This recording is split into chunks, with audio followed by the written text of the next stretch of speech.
Hello, this is Del Chatterson in Montreal. I'm a professional author member of Crime Writers of Canada and the representative for Quebec and Atlantic Canada. And I'm meeting with two of my colleagues, writers Winona Kent from BC and Dave Butler from BC. So this is actually a BC connection, believe it or not. I was born and raised in the East Kootenay where Dave is now, and I went to UBC for 5 years, close to where Winona is now. So I'll let each of you introduce yourselves. We want to talk a little bit around the themes of our books, our writing, and in particular, how the locations that we're most familiar with, where we've lived or do live, or where we grew up, and how that's influenced our writing or not. So again, I'm Del Chatterson. I'm an author of a crime fiction series called the Dale Hunter series. And I'll pass the spotlight or the microphone to you first, Winona. Introduce yourself and tell us about your books. It's okay. Hi, I'm Winona Kent, and I am the BC rep for the Crime Writers of Canada.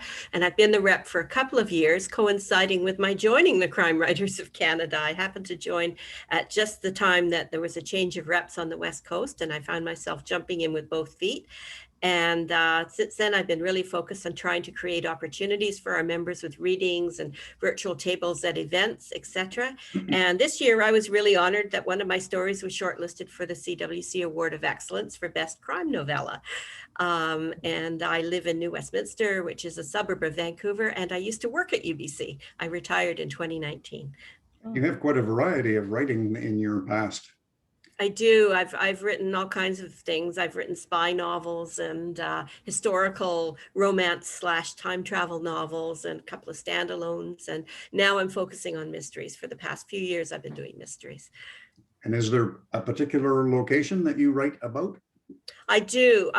Most of my stories are set in England because I was born in England, and I think I have this longing to go back there. I've set a lot of my stories, and mostly all the Jason Davey series stories, in England in a fictitious place or in London. And right now in the next novel that I'm writing, my character Jason is on tour with his mom's band, and they're touring all sorts of places that I've never been to. So I'm spending a lot of time doing research. That kind of research means you go to YouTube videos and Google Maps and Street View. That and a lot of research into gargoyles and things that you find up high up on church eaves, staring down at you. Okay. You have a new passion. I thought your passion was subways and the tube. That too. One of my Jason stories takes place in an abandoned underground station. Yes, I read that short story. Very good, very intriguing. Thank you. Dave, your story and what locations are important to you in your stories? Thanks, and thanks for the chance to join you too. It's a real honor for being in a conversation with both you and Winona and Del. Thanks for this. So I'm an author and a photographer, a biologist, and I'm also a Royal Canadian Geographical Society fellow.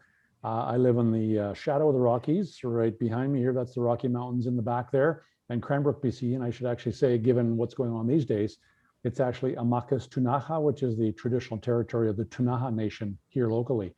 I wrote the 3-book Jenny Wilson series, which was published by Dundurn. The first one, actually, I was able to win the Best First Crime Novel in 2018 through the Crime Writers of Canada. Yay. Yes, congratulations for that. It's hard to win. So, and I've read the book. It's very good. Well, thank you. Thank you. And I'm familiar with the area. I grew up in that area, so I particularly enjoyed that. It's interesting that we've got these connections, because actually I got my degree at UBC as well. So there's all sorts of interesting connections here between the three of us that were not even purposely chosen today necessarily, eh? Yeah. And so, yeah, I've got the three books in the series that are out. The last one was produced just before the pandemic started. And I'm working with my agent now on 2 new books. One, it's a standalone eco-thriller.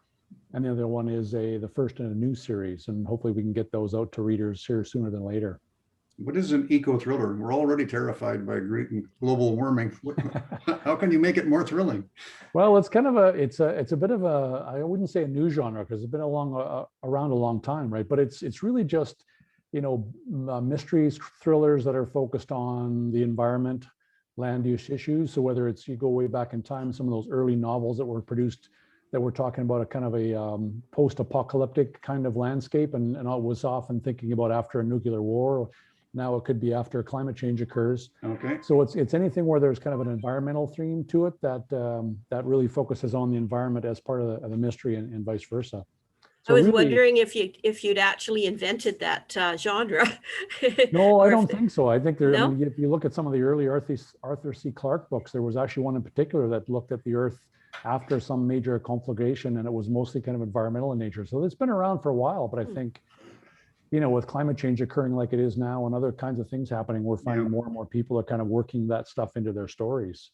So I try to focus very much on kind of environmental land use themes, but really, you know, for me, geography is a big piece. I like to think of geography, the places, they're just as important as the characters in my stories, because I try to really get into a real place where I can and actually make it an authentic part of the story.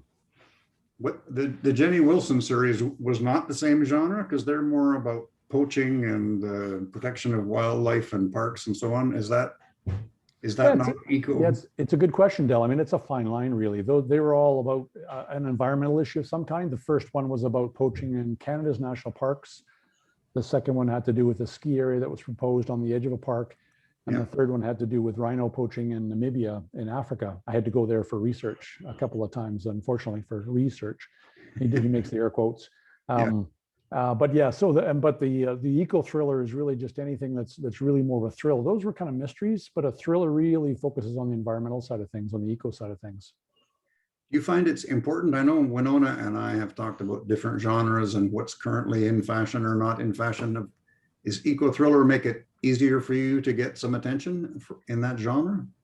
I think a little bit, yeah, because I think there's just so much focus on that, you know, the kind of the issues that we face as a society right now. And if you can work those into your stories, I find that's actually quite interesting. So, you know, the new eco thriller that I'm writing now has to do with cross-border issues.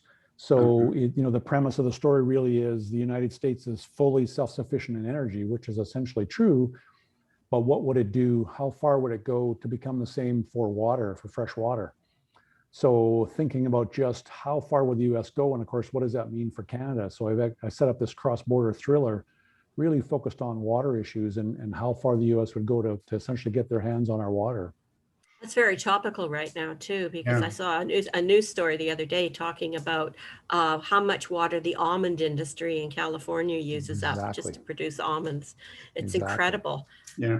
Well, you look at all the communities in the Southwest states in particular, you know, California, Nevada, Utah, Arizona, and even into, you know, further north into the southern parts of Oregon now. They're desperate for water, fresh water for firefighting, fresh water for drinking, fresh water for agriculture, for industry. And that could actually be a real significant economic and social problem from them if they don't get their hands on water. So thinking about, you know, the old what if question that many of us asked as writers, I said, well, what if they looked to the north and said, hey, there's a lot of water up there that's, you know, going to waste. All it is flowing to the ocean. Maybe we could get our hands on that. And just the way it went from there. Very topical. So, yeah. And you found that works well. You get a good reception from the point of view of not being too preachy or having a advocacy kind of message in your fiction? Yeah, because I think, you know, and you both know it, and I've read both of your works.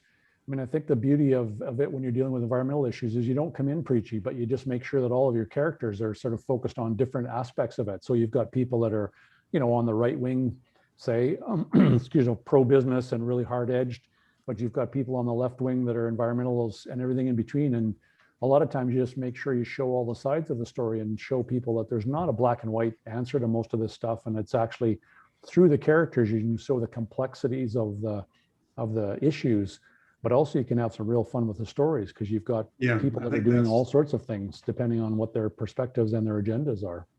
Yeah, I think I spoke to Anne Lambert, another author here who's written about issues of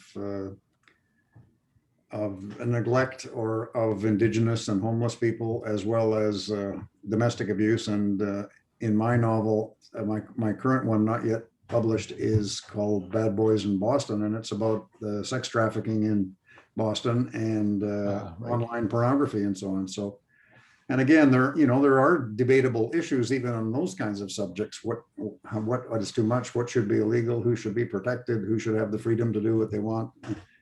And what we concluded is that it's okay to present both sides, provided it's not the author preaching. It's not the narrator. It's the characters debating, and the good guy has the opinions, of course, that you want to promote, but the bad guys are making their point, and sometimes you have to understand their rationale is defensible also. Right. And I think, from a character arc perspective, that adds, a lot of really interesting opportunities, right? Because people may start with one opinion about whatever the subject is, whether it's water or sex trafficking or whatever it might be. Yeah. But perhaps through the course of the story, they might actually change their mind somehow because of what they and different readers will have different will agree with different characters. That's the other. Exactly. It's funny. In Notes on a Missing G-String, I actually touched on the sex trade in Soho in London, but I took a completely opposite point of view. I did have a character who was involved in sex trafficking, and she was a young girl, but my main focus was on someone who actually had willingly entered the sex trade and was making quite a lot of money from it and enjoying it. So that was a completely opposite point of view to, I know what would be probably the predominant idea is that, oh, this is like taking advantage of people and it's just not cool. But I thought, why not? I'm just going to investigate this. Yeah. It was very interesting. Yep. Yeah, that's it. There's this big debate in Montreal because we have quite an active sex trade, and there are people who defend it as they have the right to run a free enterprise. And it's the way I can make the most money, and I'm safe. Don't worry about me. I can take care of myself is kind of their argument. And then the other side of the coin is that people are making millions, and there's a lot of controversy around a company called Pornhub based here in Montreal. Right. That is basically posting illicit, unauthorized videos and making money from somebody's non-consensual videos. So. Right. But it's, to work that into an entertaining novel, again, it's kind of difficult. How much of this is entertainment, and what is it doing to improve? Are you really getting a message out there? And I guess it's. I'm not involved in making messages. Yeah, well, I don't try to take. I'm just writing for entertainment. Right. Well, yeah, but it's interesting that you say that, because that's the question. Just entertainment is not, it's like talking about the hockey team. They're just playing hockey. They're just playing a game. Why are we so obsessed over it? But it's important in people's lives. You're providing entertainment, and it's good for people's mental health. Take a break from their unhappy or difficult lives. I think there is value in that. And, Well, and I find with, I'm writing the kind of stories that I'd want to read. Right. Yeah, that's right. Yeah, same with me. And so I was going to say, in my third book, I looked at rhino poaching in Africa. And of course, it's one of those issues that on the surface, you think, well, how is that okay? But when you start to present it from the perspective of an individual in the middle of nowhere in Namibia who is basically trying to figure out how to feed their family, and that may be their only option, then, and I've had a lot of readers kind of come back to me and say, okay, when you make it, make it that obvious, it's not that simple anymore. And so you can have some fun with that, the layers of complexity on these issues, and not to be preachy, you're right, but also just to say these things are never as simple as they appear on the surface. Yeah, well, it's kind of like avoiding the stereotypes, whether you're talking about the mafia figures or police officers.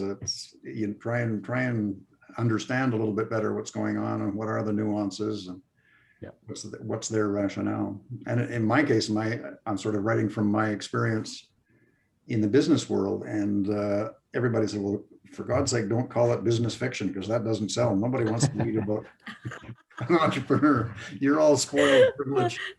We don't. I like that term. I think business fiction would be great. What a great genre.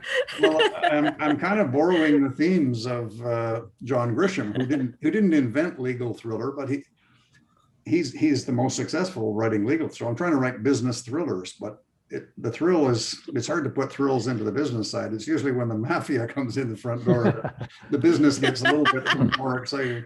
Somebody crosses a line, eh? Yeah, right. And crooked business partners and all, customers, suppliers, all those things, all the betrayal. And it's like the interpersonal telling family stories, and whether it's Harlan Coben or Right. anybody else, or Stephen King, you take an ordinary person, you put him in a dilemma and let him figure out how to get out of the horror story or solve the murder mystery. So it's part of the fun. Writer. Forensic accounting would be a good example of a business fiction. Well, that's it. That's the other. Yeah, the other model for me is Ian Hamilton, and he talks about a forensic accountant who is interestingly also a Chinese Canadian lesbian forensic accountant. Where did that come from? He says, I think it was in a nightmare or dream I had in a coma while I was recovering from heart surgery. My sister used to work in forensic accounting at a really large accounting firm in Canada. Yeah. So everything she did was confidential.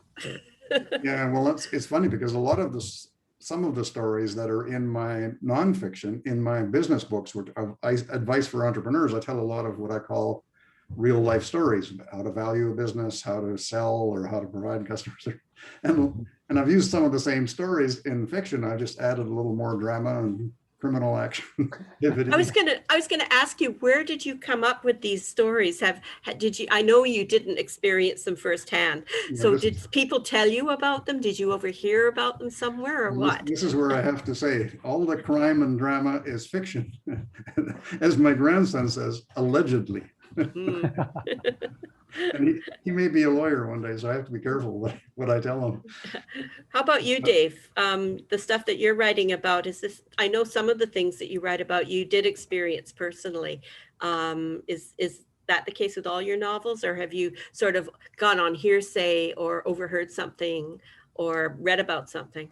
Yeah, that's a great question. I think the first three in particular that I worked on, the Jenny Wilson series, was exactly that. The first one, I actually worked as a park warden in Banff, and so the first book was loosely based on something that actually happened to me that I was involved with. The second one was an issue that's happening here locally, and then the third one was really just me starting to connect with people in Namibia when I was there, and then realizing there was this whole other layer of stories going on in behind the scenes, and I thought I can just use that and build, and so started to put the story together. But the ones moving forward are completely fictional now. I'm not basing it really on anything at all that I've experienced, and I'm actually enjoying those more because I'm finding I'm not putting myself into the stories quite as much as perhaps I was in the first ones. It's a completely new character with new experiences and new challenges, and I'm having some real fun with those. That's sort of the story of all my novels, is that I've never experienced any of the things that my characters experience. So I'm just at the mercy of my imagination as I make up these stories. The one story that is something that I had something to do with was Coldplay, which was set on a cruise ship, where I introduced my character, Jason Davey. And because my sister used to work for Princess Cruises as a captain's secretary, I traveled with her a couple of times to Alaska and to the Caribbean. And I saw life from above stairs and below stairs. So I was able to see from a crew point of view and a passenger point of view. Plus I used to be a travel agent, so I've done the passenger point of view a lot. Yeah. I was convinced you must have been a rock musician at one stage. That's what somebody else said too. Peter Kingsmill said that to me too. Yeah, that they were convinced. No, I have a good friend who's a musician, but I made it all up. That's really quite a compliment, actually, if you're convinced that I used to be in the rock music business. No. Well, not only that, but I don't want to play Name That Tune with you, because you seem to know all the tunes. Rock and roll music in the 1960s is my strong point. So don't ever come up against me in a trivia game for rock and roll music between 1959 and 1966. I do. You do have some expertise that you're applying. I do. Yeah. Well, it's interesting how we've all come from different backgrounds, different locations, and so one way or another, we've worked it into our stories. What I say, what you need is a weak memory and a vivid imagination makes for good stories. I like it. Work on what you can vaguely remember. I had somebody tell me before you publish your memoir, be sure you check it with the other people who were there, because their memory may be completely different from what you're writing. I find that a lot with my sister. She says, I don't remember that. And I'm going, and I don't remember what you're experiencing. Yeah, that's Apparently we're at the same place at the same time. Eh? Yeah. I've said that caveat because my Dale Hunter series is very much based on my experience. It's about an entrepreneur in the 1980s international computer business based in Montreal. born and raised in the East Kootenay. So Oh, yeah. went to UBC and then McGill. So all of that part is very much like me. So I had to change the name out from Dell to Dale. And the other names, people will recognize themselves. So I have to be careful. I have to explain, no, that's not really you. It sounds a little bit like you, but no, that's not you. I usually write myself into my novels, but Oh, do you? as a secondary character. Oh, Yeah, interesting. Okay. yeah, I put myself into all of my stories as usually a female character. So Okay. Like yeah, Alfred Hitchcock used to do in his movies. absolutely, little cameos, but it's the characters are based on my experiences or the way I see myself. And so if you know me well, you might recognize me in my stories, but I'm Oh. not the main character. My main character is a guy writing in the first person. Yeah. Interesting. Yeah. Well, it's interesting where we've all come from and based our stories. So let's quickly around the table. What's next in your plans, Winona and Dave? I'm working on the next novel in my Jason Davies series. Okay. It's called Ticket to Ride. In Lost Time, I had him rehearsing to go on tour. And in Ticket to Ride, he is actually going on tour with his mom's band, which is doing a 50th anniversary. She's quite old. And he's taking the place of his late father in the band. And someone is out to get him and his mother, and they have to figure out who this is before something very bad happens while they're touring. Okay. Dave, you said you're starting another series or a new character? Yeah, so I'm working on two projects. I said the eco thriller, the cross-border water issue one is called Run River Run. Okay. And that is in final stages of editing now with my agent, and hopefully it'll be pitched here pretty soon. And then the other one is a new series. My main character is, her name is Rosalyn Durane. She's a Namibian wildlife officer, so still continuing that theme from Africa, but she leaves under a bit of a cloud of suspicion from Namibia, and then ends up being hired by the U.S. Fish and Wildlife Service. And her first assignment is to go undercover at a remote bear viewing lodge up in Alaska to try and figure out what's going on up there. So that'll be the first in what hopefully will be at least 4 books in that series. So excited about both of those. Okay. And what about you, Dale? What are you working on? Well, I just finished the 4th novel in my Dale Hunter series, and I kind of jumped forward. The first 3 novels are all written about the computer business in the 1980s. So there's lots of old technology for those of us that remember the 80s, and before we had cell phones or internet and a few other things. But the current novel called Bad Boys in Boston, although it's the same 2 characters that go from Montreal to rescue a young lady who has been kidnapped into the sex trade in Boston. And so a lot of it takes place in Boston. That one is now is being submitted for publishing, but the 5th novel, and I started about 6 or 7 years ago, I came up with 5 titles and themes for my series without knowing what I was going to write about. The 5th one is called Crash Landing, and it was always intended to be about business failure. So it's kind of back to the worst days of my life in business back in the 80s when when things crashed. So I'm kind of grappling between the true story as a short story and then the fictionalized version where it worked out better than it did in real life. So the hero is a hero. So that's kind of what I'm working on. I've got a series of short stories, which are kind of my version of a memoir, following the direction of Mark Twain is don't let the truth get in the way of a good story, even in your autobiography. So some of it is complete fiction, and it's kind of a collection of short stories, some of which are true and some are fiction. I think it will be clear to the readers which is which. I just found a document as I was going through my mom's things at my sister's place, and I put together a volume of short stories around about 1984, and I typed it all up and word processed it and gave it out to people at Christmas, and it was called 6 Stories Which Worry My Mother. These are stories you had never before told your mother. I know she worried a lot about me putting her in stories. I never did, but yeah, she worried about what I wrote about. She constantly worried about what I was writing about. Was she a writer as well, your mother? No, not at all. She just worried about what people would think of me being a writer. It's funny because probably why my mother was a good storyteller, and she loved to tell stories about growing up in the prairies. And and family, but she did write some down because we kept insisting that she write them down to leave behind. And which is so important. Absolutely. Mhm. and I'm grappling with whether I should use some of those stories in my collection of short stories, giving her full credit. I've actually got one of her pictures. Actually, you might recognize this, Dave. Your background is a stretch of the same part of the Rockies. Can you see that? That's from Wycliffe Prairie, looking at. Oh yeah, yeah. It's a bit of a reflection, but I can see it. That's beautiful. Yeah, sorry. Yeah.